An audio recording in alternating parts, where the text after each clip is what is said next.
Hello दोस्तों, welcome to my channel. दोस्तों, आज की वीडियो में एसएससी कांस्टेबल जीडी के प्रीवियस ईयर के सीरीज में आप देख सकते हैं कि 2 फरवरी को पूछे गए शिफ्ट नंबर 4 में जितने सारे क्वेश्चंस होंगे मैथमेटिक्स का, इन सबको हम लोग आज डिस्कस करने वाले हैं बेहतरीन तरीके से। तो आप इसको फॉलो कर सकते हैं अपने बेस्ट प्रिपरेशन के लिए। ठीक है, चलिए शुरुआत करते हैं, चलते हैं सीधे मैथ्स के सवालों की तरफ।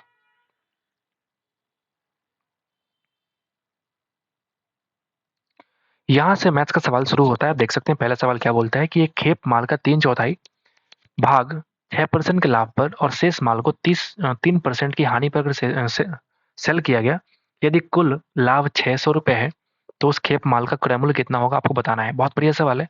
अगर मैं मान लूं कि 3/4 यहाँ बात कर रहा है और यहाँ बात कर रहा है 1/4, जो शेष बचेगा वो कितना बचेगा, 1/4, मतलब टोटल 4 का मल्टीपल हमको मानना पड़ेगा। तो 4 का मल्टीपल हम मान लेते हैं कि वो वैल्यू 40 के बराबर है।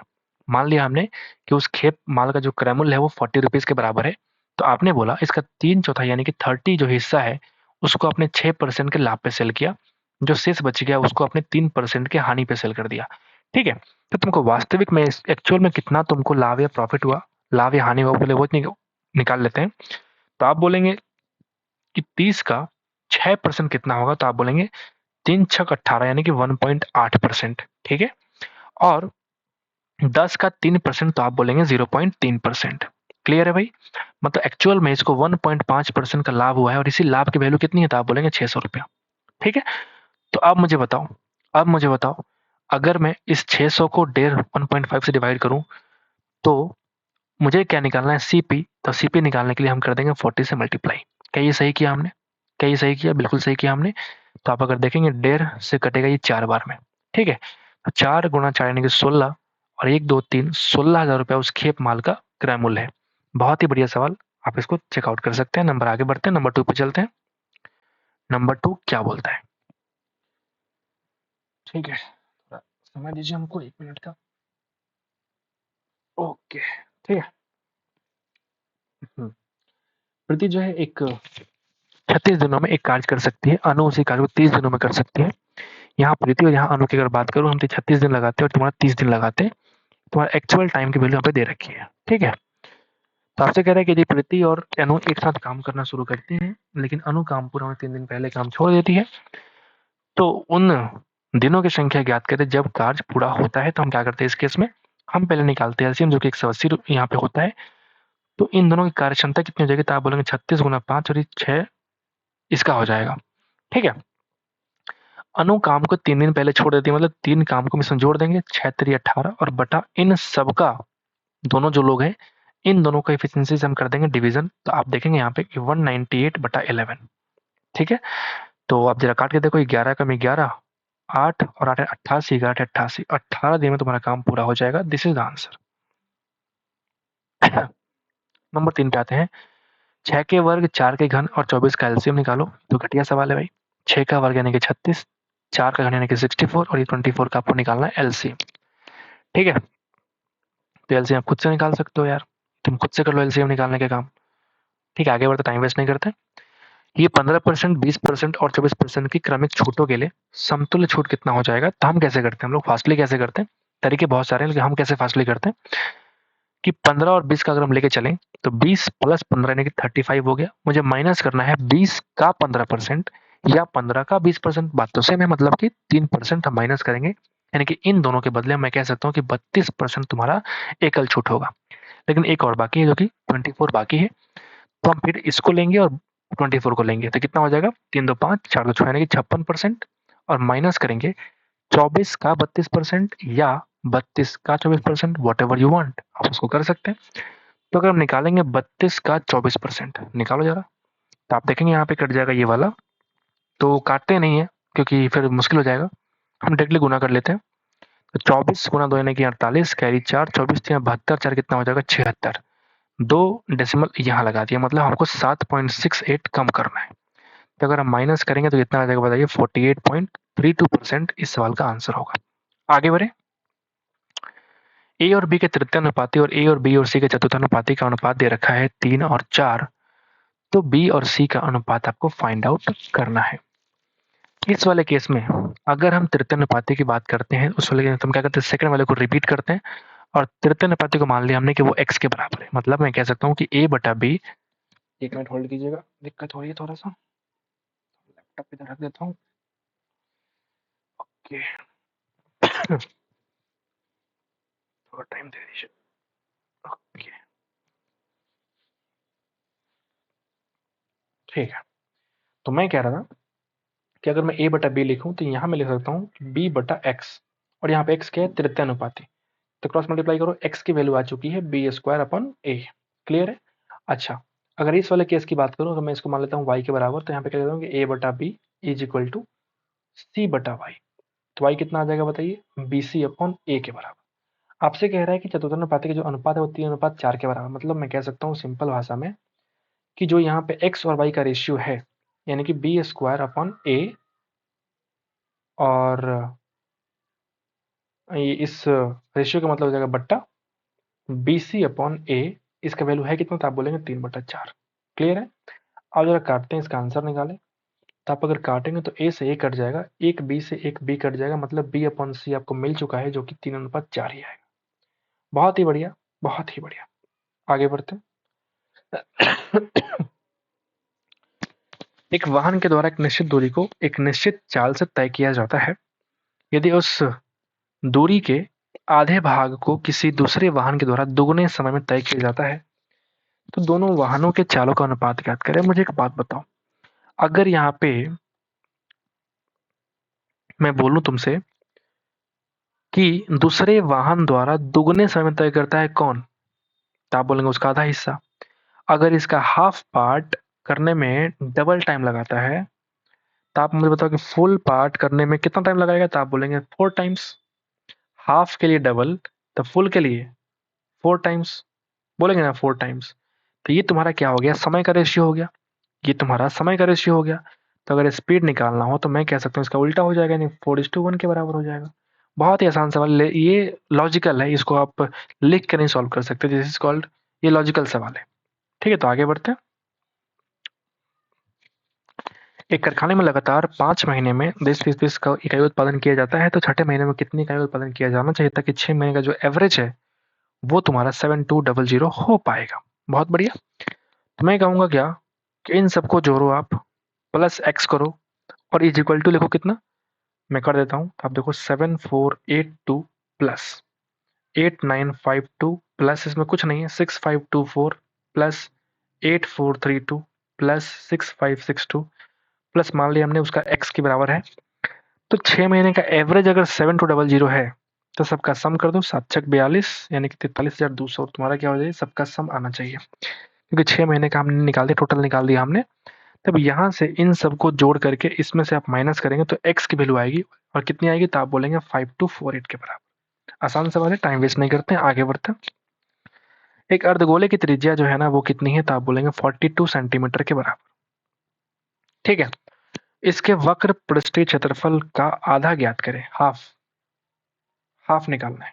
ठीक है, तो आपसे कह रहा है कि अर्धगोले का अगर हम बात करें वक्र पृष्ठीय क्षेत्रफल का, तो आप बोलेंगे वो होता है 2 × πr²। इसका मुझे आधा निकालना है, 2 से 2 काट दो, मतलब आपको सिंपली πr² निकालना है। अब मुझे एक बात बताओ, मैं कैसे फासले करूंगा, देखना जरा। ये 42 जो है ना वो 7 × 6 है, दिख रहा है आपको, 7 × 6 है। अब मुझे पता है कि अगर इसका रेडियस 7 होता तो ये इसका जो वैल्यू होता है 154 होता है। तो 7 गुणा अगर 6 है तो r का स्क्वायर मतलब 6 का स्क्वायर 36 से मुझे मल्टीप्लाई करना पड़ेगा, और ये तुम्हारे सवाल का आंसर, तुम गुना भाग करते रहो, मैंने कर लिया फास्ट। 36 × 4 यानी कि कितना हो जाएगा, तो आप बोलेंगे 144, कैरी हो गया 14, 36 बचे 180, और 14 कितना हो जाएगा 194, 19, 36 और 19 यानी कि 55, 44 centimetre square. This is the answer जो कि आपको लिखना है। नंबर 9 पे आते हैं। एक संख्या में 10% की वृद्धि करी जाती है और बढ़ी हुई संख्या में 20% की कमी कर देते हैं, तो मूल संख्या, पहले हमने 10 को बढ़ाया मतलब ये बन गया 110, 20 कम किया मतलब 22 कम करोगे इसमें, नहीं 88 बन जाएगा। तो मूल संख्या से कितना कम होगा, तो आप बोलेंगे 12% की कमी आ गई है। आगे बढ़े। एक निश्चित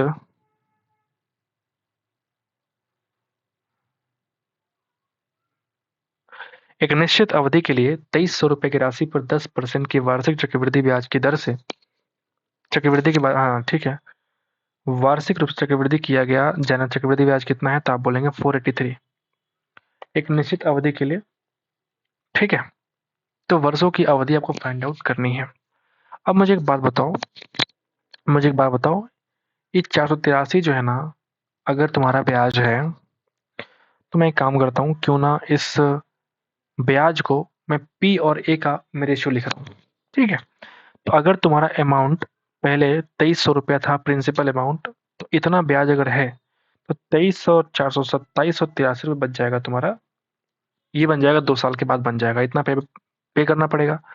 तो अगर मैं 23 से काटने की पूरी कोशिश करूं तो 23 से कम 23 यानी कि 4 8, 23 दूना 46 यानी कि 2 3 4, 23 से कम 23, मतलब 100 की वैल्यू बन जाएगी 121। कितने सालों में? तो आप बोलेंगे 2 साल में। तो मतलब मैं कह सकता हूँ कि 10 का स्क्वायर बन गया 11 का स्क्वायर, और 2 साल कुछ और नहीं बल्कि ये पावर 10 आता है। मतलब मैं कह सकता हूँ कि पहले साल 10:11 रहा होगा, मतलब रेट कितना रहा होगा? तो आप बोलेंगे 10%। मतलब ये तभी संभव होगा जब टाइम की वैल्यू क्या हो जाएगी? 2 साल। जब टाइम की वैल्यू हो जाएगी 2 साल। क्लियर है? आगे बढ़े। के जो भी है दे रखा है समानुपात में अगर है तो चौथे समानुपाती का न्यूनतम मान क्या होगा? फोर्थ प्रोपोर्शन का चौथे समानुपाती का न्यूनतम मान क्या होगा? What is the meaning of it यार? यहाँ मेरे पास 4 वैल्यू ऑलरेडी दे रखा है, k+3 बटा k+2 is equal to 3k-7 बटा 2k-3। तुमने ये ऑलरेडी दे रखा है कि ये क्रम में समानुपात में अगर है, तो चौथे समानुपाती का मतलब क्या है यहाँ पे बताओ मुझे। यहाँ तो मुझे कुछ मतलब दिख नहीं रहा है। एक मिनट होल्ड कीजिएगा।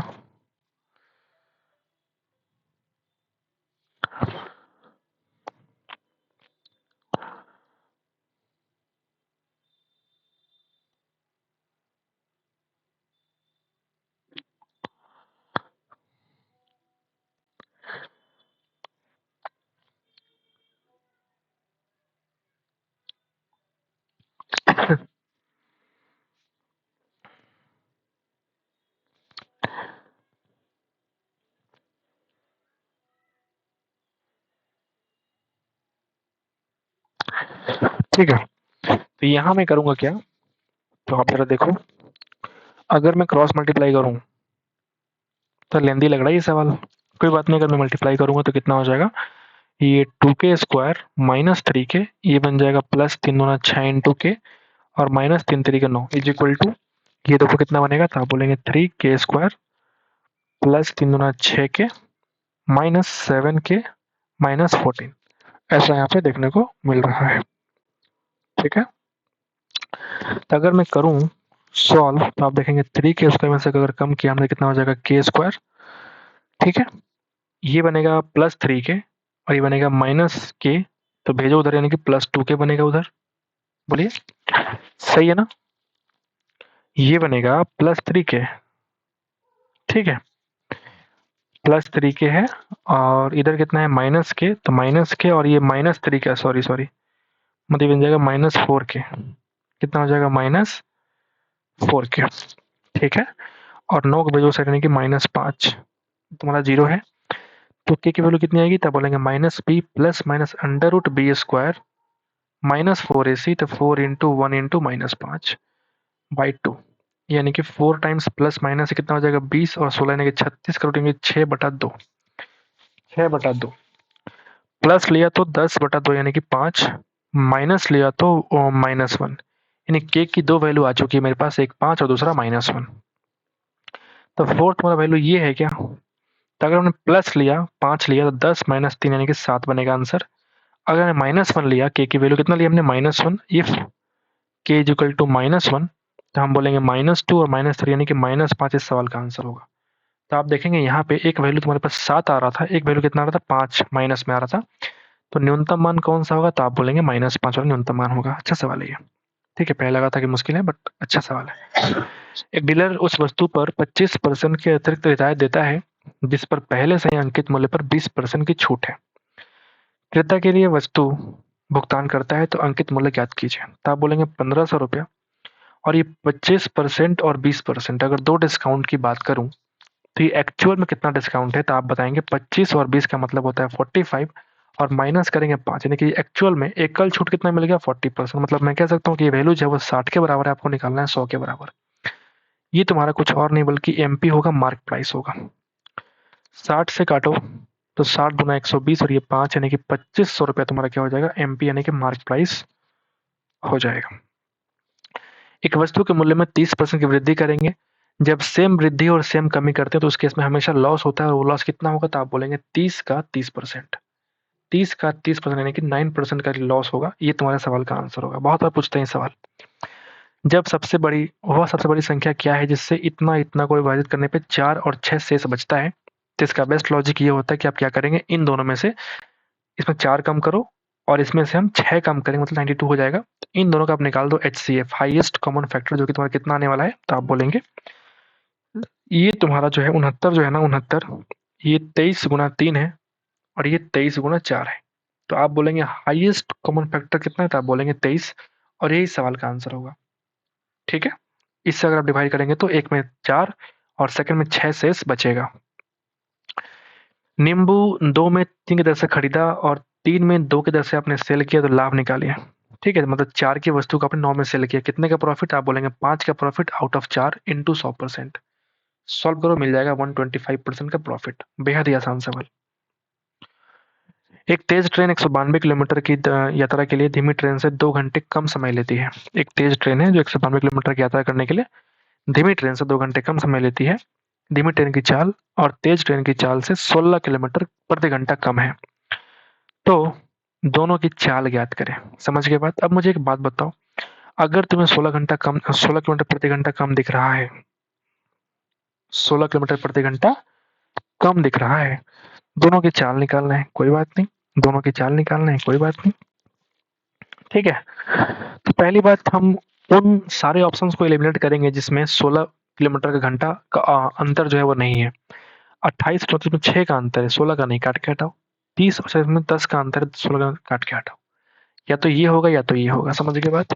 अच्छा, दोनों कैसे निकालें, 2 घंटे कम समय लेती है, तो मैं अगर मान लूँ, मैं ऑप्शन चेक कर लूंगा या डायरेक्टली मैं ऑप्शन चेक कर लूंगा। ठीक है, 32 से डिवाइड किया हमने, कितना बन जाएगा, 8 घंटा।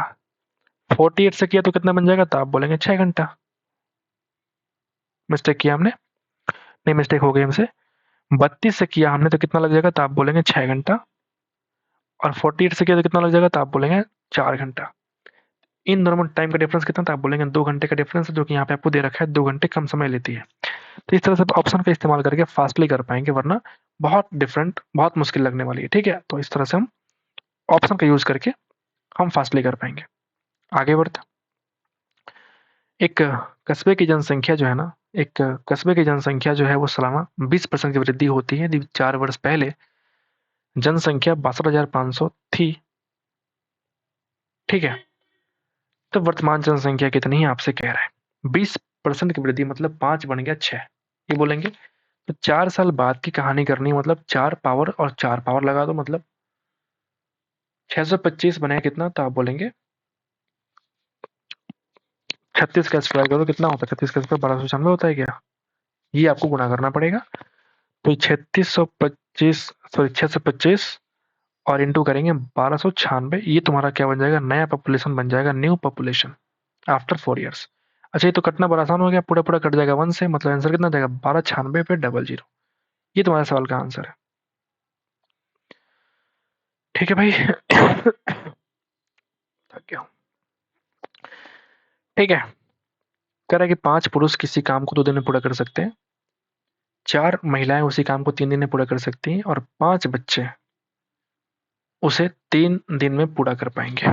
ठीक है, तो यहां से आप देखेंगे भाई कि 10m is equal to 4×3=12, f is equal to 15b। तो इन सब का रेशियो निकालने के लिए मैं क्या करूंगा, इन तीनों का मैं एफिशिएंसी निकालूंगा। तो 10, 12, 15 का एलसीएम कितना होता है, 60। 60 से कर दो डिवाइड, यानी कि m की वैल्यू आ गई 5, सॉरी m की वैल्यू आ गई 6, m की वैल्यू आ गई 12×25=60, और b की वैल्यू 15×4=60। क्लियर है, ये तुम्हारा कुछ होने वाला की इफिशियंसी है। क्लियर है। अगर आपको निकालना है भैया कि तीनों मिलकर एक एक बच्चा उस काम को कितने समय में करेंगे, तो हम कर दे 10 × m, मतलब 10×6 यानी कि 60 के बराबर इज इक्वल टू, सबको जोड़ो, 6, 5, 11, 4, 15, 15 इंटू टाइम टी लगा दो, 15 चौका 60, टी की वैल्यू आ चुकी है 4 दिन। आगे बढ़े, ठीक है आगे बढ़ जाते हैं। 7 सेंटीमीटर त्रिज्या और 25 सेंटीमीटर की ऊंचाई वाले शंकु के आयतन की गणना करें। तो अगर हाइट तुम्हारा स्लांट हाइट अगर 25 है तो हाइट कितना हो जाएगा 24 बाई यूजिंग पाइथागोरस थ्योरम। ठीक है, तो शंकु का आयतन 1/3 into pi R square into H. अगर आर की वैल्यू 7 होती है तो उस केस में पाई आर स्क्वायर की वैल्यू कितनी थी 154 होती है, इंटू 1/3 है और हाइट कितना हो गया 24। ठीक है, आओ जरा काट लेते हैं, 3 से कटेगा 8 बार में, 154 इंटू 8 यानी कि 2000 सॉरी 1232 सेंटीमीटर क्यूब इस सवाल का आंसर होगा। This is the volume of cone. आते हैं आखिरी सवाल की तरफ, अंत बढ़ा तो सब भला। 13 घंटे की यात्रा के लिए कार की जो एवरेज स्पीड है वो कितना है, क्या होगी यदि पहले 3 घंटे में 50 किलोमीटर प्रति घंटा, 4 घंटे में इतना घंटा और अंतिम 6 घंटे में इतना की स्पीड चलती है। तो जो एबीजी स्पीड होता है इस वाले केस में हम क्या करते हैं, total distance upon total time, ये लगाते हैं हम लोग। मालूम है आपको? ठीक है, तो टाइम तुमको मालूम भैया कि वो 13 घंटा है तुम्हारे पास। ठीक है, तो 3 घंटा 50 की स्पीड से मतलब 150 किलोमीटर। ठीक है, 4 घंटे 60 के लिए मतलब 240 किलोमीटर, प्लस 6 घंटे 65 यानी कि 390 किलोमीटर। ठीक है भाई, आओ जरा सॉल्व करें। तो 240 और 390, 780/13 यानी कि 60 किलोमीटर पर घंटा क्या हो जाएगा तुम्हारा एवरेज स्पीड हो जाएगा। तो ये तुम्हारे सवाल का आंसर है, बहुत बढ़िया शिफ्ट हुआ। तो इस तरह से हम लोग इसको खत्म कर चुके हैं। तो उम्मीद करते हैं कि आपको पसंद आया हो, तो एक बार लाइक कर दीजिएगा हमारी इस वीडियो को, हमारे एफर्ट के लिए। बाकी मिलते हैं आपसे नेक्स्ट शिफ्ट के लिए। आज के लिए इतना ही। Thank you so much guys for watching the video. Thank you so much.